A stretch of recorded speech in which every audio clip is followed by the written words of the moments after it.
আল্লাহ তুমি আমার গুনাহগার উম্মতকে বাঁচাও।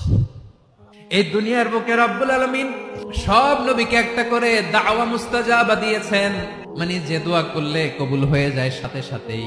দুনিয়ার সব নবীরা ওই দোয়াটা দুনিয়ায় করে ফেলেছে। বিশ্বনবী বলবেন, আল্লাহ ওই স্পেশাল দোয়াটা দুনিয়াতে করি নাই, আজকে আমি তোমার দরবারে দাঁড়িয়ে কিয়ামতের দিন ওই দোয়াটা করছি। আল্লাহ আমার যে উম্মতের হৃদয়ে যাররা পরিমাণ ঈমান আছে, আমার একটা উম্মতকেও তুমি জাহান্নামে ঢুকাতে পারবা না। বিশ্বনবী পাগলের মতো একবার হাউজে কাউসারে যাবেন, একবার সিরাতে যাবেন, একবার পুলসিরাতের দিকে, একবার হাউজে কাউসারের দিকে, পাগলের মতো দৌড়াতে থাকবেন, তার কোন গুনাহগার উম্মত যাতে জাহান্নামে ঢুকে না যায়।